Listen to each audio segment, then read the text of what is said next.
अरे तुम धीरे बोलो, कोई सुन ना ले। ये बात हमें सुनने को मिली होगी और शायद ये बात हमारे मुंह से भी निकली होगी। और सोचने की बात तो ये है कि ये वाक्य हमारे मुंह से कब कब निकलता है और कब हमारे कानों में पड़ता है। ऐसे ही बहुत सारे गुप्त राज होते हैं जो हम दूसरों के कानों में नहीं पड़ने देते। अक्सर अपने परिवार में अशांति का कारण हम ही होते हैं, चाहे हम इस बात को देख पाए चाहे ना देख पाए। लेकिन ये बात सत्य है, हम जाने या अनजाने में अपनी गुप्त बातें दूसरों को बता देते हैं जो हमें कभी भी दूसरों को नहीं बतानी चाहिए। और वे बातें जो हमने जाने अनजाने में दूसरों के सामने बता दी थी, और वही बातें हमारे झगड़े का कारण बन जाती हैं। और बाद में हमें पछतावा होता है कि हमें ये बात दूसरों को नहीं बतानी चाहिए थी। मुझसे ही गलती हुई कि जाने अनजाने में मैंने ये बात दूसरों से बता दी। इसलिए दोस्तों, मैं जो आज बोध कहानी आपके लिए लाया हूँ, उसे सुनने के बाद आपको 7 ऐसी बातें पता चलेंगी जो आपको कभी भी किसी को नहीं बतानी है। ये बात आपको क्यों नहीं बतानी, इसके पीछे का तर्क भी मैं आपको बताऊंगा। अगर इन 7 बातों के अलावा अगर कोई ऐसी बात है जो मुझसे छूट गई हो या मैं नहीं बता पाया, तो आप कमेंट बॉक्स में जरूर लिखना। इससे पहले कि आप इस कहानी में खो जाओ, हमारे चैनल को सब्सक्राइब कर लीजिए, वीडियो को लाइक और अपने दोस्तों में शेयर जरूर कर दीजिए। तो आइए दोस्तों, जल्दी से कहानी को शुरू करते हैं। पुराने समय की बात है, एक नगर में पिंटू नाम का एक लड़का रहता था। वह युवक बहुत गरीब था, उसके पास बिल्कुल भी पैसा नहीं था। 2 वक्त की दाल रोटी भी उसको मुश्किल से नसीब होती थी। पूरे दिन वह काम की तलाश में घूमता रहता था, लेकिन फिर भी उसे काम नहीं मिल रहा था। फिर एक दिन उसने अपनी पत्नी के सामने अपनी सारी समस्याएं बता दी। उसने अपनी पत्नी से कहा, मैं जहाँ भी काम मांगने जाता हूँ तो मुझे हर कोई ये कह के काम नहीं देता कि हमारे यहाँ काम की जरूरत नहीं है। मैं काम की तलाश कर करके थक गया हूँ। मेरी ये समझ नहीं आ रहा है कि मैं तुम लोगों का पेट कैसे भरूंगा, मैं अपने बच्चों को कैसे पालूंगा, और ये चिंता मुझे दिन रात खाए जा रही है। यह सुनकर उसकी पत्नी ने कुछ सोचा और कहा, तुम एक आदमी के सामने एक बार ही काम मांगने जाते हो, और जब वह काम नहीं देता तो तुम दोबारा उसके पास काम मांगने नहीं जाते हो। अगर तुम्हें उनसे काम लेना है तो तुम्हें उनसे हमदर्दी हासिल करनी होगी, उन्हें अपनी गरीबी दिखानी होगी, अपनी मजबूरियां बतानी होंगी, ताकि वो लोग तुम्हारी मजबूरी समझकर तुम्हें काम पे रख लें। इसलिए तुम शर्म मत करो, उन्हें जाकर अपनी मजबूरी बताओ, अपनी गरीबी बताओ, और इसी तरकीब से तुम्हें काम मिल सकता है। यह बात चिंटू के मस्तिष्क में बैठ गई, और फिर अगले दिन वह काम मांगने के लिए एक सेठ के पास जा पहुंचा, जहां पर वो पिछले दिन काम मांगने के लिए गया था। लेकिन उसने इस बार हाथ जोड़कर उस सेठ से प्रार्थना की, उस सेठ से विनती की। उसने कहा, हे सेठ जी, मैं बहुत गरीब हूँ, मेरे पास एक भी पैसा नहीं है, मेरे बच्चे भूख से बिल्लिया रहे हैं, मुझे काम की बहुत ज्यादा जरूरत है। आप मेरे काम के बदले मुझे जो कुछ भी मिलेगा मैं उसमें संतुष्ट रहूंगा, पर कृपया करके आप मुझे काम पर रख लीजिए। उसकी यह बात सुनकर सेठ ने उसे अपने यहाँ काम पर रख लिया। वह रोज वहाँ पर काम पर जाने लगा। वो युवक अंदर ही अंदर खुश हो रहा था कि उसे काम मिल गया है, लेकिन उसका वेतन दूसरे लोगों से कम मिलता था। वही काम जो दूसरे लोग कर रहे थे, उन्हें उस काम का ज्यादा पैसा मिलता था, और इस युवक को कम पैसे मिल रहे थे। जब इस बारे में उसने अपने सेठ से कहा, तो सेठ ने कहा, अरे देखो भाई, तुम्हें काम की जरूरत थी और मैंने तुम्हें काम दे दिया, मेरा धन्यवाद करने के बजाय तुम मुझसे शिकायत कर रहे हो, भला ये कैसी बात है। यह सुनकर पिंटू वहीं पर चुप हो गया, क्योंकि ये बात कहीं न कहीं सत्य थी। उस सेठ ने तो उसे उसकी मजबूरी के हिसाब से ही काम दिया था, और इसलिए उसे अपने अनुसार ही वेतन देता था। लेकिन धीरे धीरे बात उस युवक ने अपने रिश्तेदारों और अपने दोस्तों को बताना शुरू कर दिया कि उसका सेठ कैसा आदमी है और उसे कितना वेतन देता है। समय बीतता गया और पिंटू अपना काम लगन से करता गया, लेकिन अब परिस्थितियां बदलने लगी थी।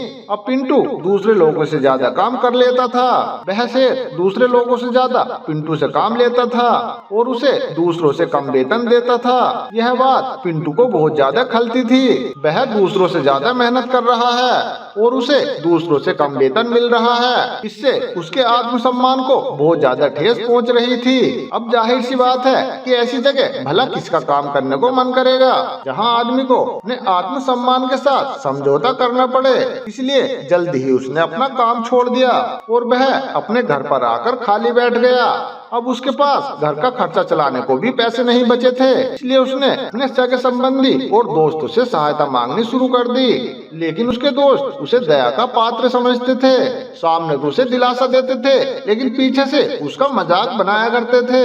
वह लोग पीछे कहते थे कि कितना बेवकूफ है, सेठ ने इससे कितना काम करा लिया और इसे कितने कम पैसे दिए। और वे लोग आपस में बात करने लगे कि हमने अगर इसे पैसा दे दिया तो ये हमें पैसा वापस कहाँ से देगा, ये तो कोई काम भी नहीं कर रहा है, फिर भला ये हमें पैसे वापस कहाँ से देगा। और इसी वजह से पिंटू की हालत बहुत ज्यादा खराब होती जा रही थी। अब वह दिन रात तनाव में रहने लगा था। उनके सभी दोस्त जो उन्हें अपना होने का दिखावा करते थे, वे लोग आकर उसे ज्ञान तो बहुत देते थे, लेकिन कोई भी उसकी मदद नहीं कर रहा था। और अक्सर ऐसा ही होता है, ज्ञान देने वाले तो बहुत मिल जाते हैं, लेकिन मदद करने वाला कोई नहीं मिलता। एक दिन उसे पता लगा कि पड़ोस के गांव में एक बौद्ध भिक्षु आए हुए हैं जो बहुत ही ज्ञानी हैं। पिंटू इतने तनाव में था कि उसे कोई और रास्ता नजर नहीं आ रहा था, इसलिए वह जाने अनजाने में उस बौद्ध भिक्षु के पास पहुंच जाता है और वहां पहुंचकर सीधे उनके पैरों में गिरकर रोने लगता है। वह रोते रोते उन्हें अपनी सारी स्थिति बताता है। वह बताता है कि सेठ ने किस तरह से उसका फायदा उठाया और उसके सगे संबंधी उसके साथ कैसा व्यवहार रखते हैं। उसकी सारी बातें ध्यानपूर्वक सुनकर बौद्ध भिक्षु ने उसे समझाते हुए कहा, ये सारी समस्याएं तुम्हारी बुद्धिहीनता और मूर्खता के कारण उत्पन्न हुई हैं। अगर तुम्हारे अंदर थोड़ा सा भी विवेक होता तो इनमें से एक भी समस्या तुम्हारे आसपास नहीं भटक सकती थी, लेकिन तुमने अपनी मूर्खता के कारण अपने रास्ते में खुद ही कांटे बिछा लिए। आज मैं तुम्हें ये 7 बातें बता रहा हूँ, इन्हें कभी भी भूल कर भी किसी से मत बताना। और इन 7 बातों से जो हमें ज्ञान मिलेगा उससे तुम अपने अंदर होने वाले दुख को तो दूर करोगे ही, लेकिन इसके साथ साथ तुम्हें जो बाहर से दुख मिलता है उसको भी तुम दूर कर सकते हो। पहली बात जो कभी किसी को नहीं बतानी चाहिए वो है अपनी मजबूरी। अपनी मजबूरी का दिखावा करके दूसरों के लिए दया पात्र बन के उनसे सहायता लेने की गलती कभी मत करना। हो सकता है कि आज तुम्हारी मजबूरी देखकर आज तुम्हारी वो मदद कर दे, लेकिन कल वो तुम्हारा फायदा उठाने से नहीं चूकेगा, और अगर उसने फायदा भी नहीं उठाया तो दूसरों के सामने तुम्हारी मजाक अवश्य ही बनाएगा। इसलिए कभी भी किसी के सामने अपनी मजबूरी मत बताना। अगर घर में 2 रोटी हैं और सूखी रोटी है तो उन्हें ही खाकर सो जाना, लेकिन दूसरों को इसके बारे में पता नहीं होना चाहिए। जरा आप खुद ही सोचो, मजबूरी बताने का क्या प्रयोजन होता है? या तो एक इंसान दूसरे इंसान से सहानुभूति चाहता है या उससे कोई आर्थिक मदद चाहता है। अगर आप दोनों परिस्थितियों में देखें तो दूसरा आदमी आपका फायदा उठाने से नहीं चूकेगा। अगर वो फायदा भी नहीं उठाएगा तो अपनी नजर में वो आपको मूर्ख ही समझेगा, वो आपको बेवकूफ समझेगा और दूसरों के सामने आपका मजाक तो जरूर बनाएगा। इसलिए अपनी मजबूरी के बारे में कभी दूसरे को मत बताना। दूसरी बात जो किसी को भी नहीं बतानी चाहिए वो है अपनी अतीत की गलतियाँ और भविष्य की रणनीतियाँ। जरा सोचो, अगर हम अपने अतीत की गलतियाँ किसी दूसरे को बताते हैं तो उसका हमारे जीवन पर क्या प्रभाव पड़ेगा? वे गलतियाँ दोबारा ठीक तो नहीं की जा सकती, तो भला दूसरों को बताने का क्या फायदा? आप अपनी बीती बातों को दुनिया के सामने बता रहे हो, खुद अपनी गलतियाँ दूसरों के सामने दिखा रहे हो। ऐसा करने से आपका चरित्र दूसरों की नजरों में घटिया हो जाएगा और वो भविष्य में आपको इसी नजरिए से देखेगा। इसलिए दूसरों की नजरों में कभी भी अपना चरित्र नीचे मत गिरने दो। और जरा सोचो, आप अपने भविष्य की रणनीतियाँ दूसरों को बता रहे हो। जो लोग आपके काम का हिस्सा ही नहीं है, आप उनके सामने ये सब बातें बता रहे हो, तो भला ऐसे लोगों से ये सारी बातें बताने का क्या फायदा? वे लोग आपकी सहायता तो नहीं करेंगे, लेकिन आपका मजाक जरूर बनाएंगे। और तीसरी बात जो किसी को नहीं बतानी चाहिए वो है अपनी घर की बातें। जो भी हमारे घर के अंदर आपस में बातचीत होती हैं, हमारे माँ बाप के साथ, हमारी पत्नी के साथ, हमारे बच्चों के साथ, वो बातें अपने परिवार तक ही सीमित रहनी चाहिए।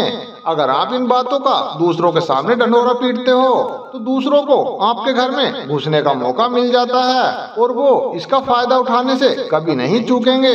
वो लोग आपके परिवार के सदस्य को आपसे दूर करने की कोशिश करेंगे। अक्सर परिवार में ऐसा ही होता है। हम अपने परिवार के झगड़ों को खत्म करने के लिए उनकी बातें दूसरों से बता देते हैं, लेकिन इससे आपको सहायता नहीं मिलेगी।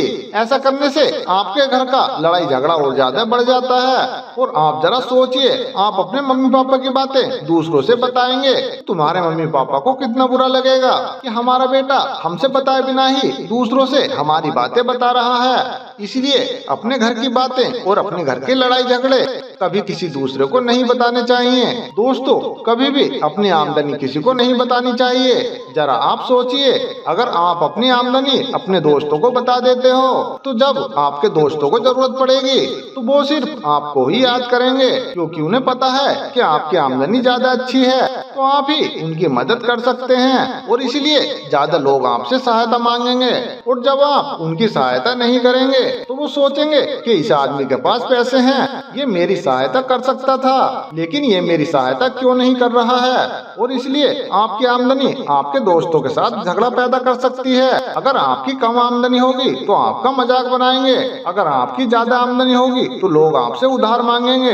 इसलिए अपनी आमदनी कभी किसी को ना बताएं। अगली बात जो मैं आपसे बता रहा हूँ उसे गांठ बांध लेना, उसे कभी किसी को मत बताना। वो है अपनी कमजोरी और अपनी ताकत। दरअसल व्यक्ति को अपनी कमजोरी और अपनी ताकत का पता नहीं होता है। अगर आपको अपनी कमजोरी और अपनी ताकत का पता है, पहली बात तो आप बहुत बुद्धिमान आदमी हो, और दूसरी बात कभी भी ये बातें किसी और को नहीं बतानी है, क्योंकि अगर आपकी कमजोरी दूसरों को पता लग गई तो वो आपकी कमजोरी का फायदा उठाएंगे, और यदि आपकी ताकत का पता चल गया तो वही ताकत आपकी कमजोरी बन जाएगी, क्योंकि वो ताकत दूसरों को पता लग जाएगी और वह दूसरा आदमी तुम्हारी ताकत का कारण भी ढूंढ लेगा। अपनी कमजोरी और अपनी ताकत कभी भी अपने पति या अपनी पत्नी को नहीं बतानी चाहिए। अगर आपने अपनी पत्नी या अपने पति को अपनी कमजोरी बता दी तो घर में सदैव तुमको उससे झुककर रहना पड़ेगा। अगली बात जो कभी किसी को नहीं बतानी चाहिए वो है अपने मित्र और अपने शत्रु। अगर आप अपने मित्रों के बारे में या अपने शत्रुओं के बारे में दूसरे लोगों से बताएंगे तो दूसरे लोग तुम्हारे मित्रों के साथ दोस्ती बनाकर आपको धोखा दिलवा सकते हैं, आपके गहरे मित्रों को आपसे दूर करने का प्रयास कर सकते हैं। अक्सर आम आदमी ऐसा नहीं करता, लेकिन आपके दुश्मन ऐसा करने की कोशिश कर सकते हैं। और दूसरी तरफ आपके शत्रु का भी किसी और को पता नहीं चलना चाहिए, क्योंकि आज जो आपका मित्र है अगर कर वही आपका शत्रु बन गया तो वे दोनों शत्रु एक दूसरे से मिलकर आपका अहित कर सकते हैं, आपको भारी नुकसान पहुंचा सकते हैं। इसलिए अपने सबसे अच्छे दोस्तों को भी अपने शत्रु और अपने मित्रों के बारे में नहीं बताना चाहिए। और आखिरी बात यह है, अगर तुम कभी दान करते हो तो दान के बारे में कभी भी किसी को मत बताना, नहीं तो आपका दान करना व्यर्थ ही माना जाता है, आपका दान करना बेकार हो जाता है। जब आप अपने दान करने का ढंढोरा पीटते हो तो आप ये बता रहे होते हो कि मैं बहुत दानी पुरुष हूँ, और ये बात आपके अंदर एक अहंकार पैदा करेगी। इसलिए दान जितना गुप्त रूप से किया जाए उतना ही फलदायक होता है। जब आपका दायां हाथ दान कर रहा हो तो बाएं हाथ को नहीं पता चलना चाहिए। ये थी वो 7 बातें जो बौद्ध भिक्षु ने पिंटू को बताई थी। इन बातों में संसार के सभी सिद्धांत छिपे हुए हैं। इन बातों का अनुसरण करते हुए आप अपने घर में सुख और शांति बना सकते हैं और अपने घर का झगड़ा हमेशा हमेशा के लिए दूर कर सकते हैं। दोस्तों, अगर हमारी वीडियो से आपको कोई ज्ञान मिला हो तो कमेंट बॉक्स में बोधाय नमः अवश्य लिखें। तो मिलते हैं दोस्तों इसी तरह की एक और नई वीडियो के साथ। तब तक आप अपना ध्यान रखिए और हमेशा खुश रहिए।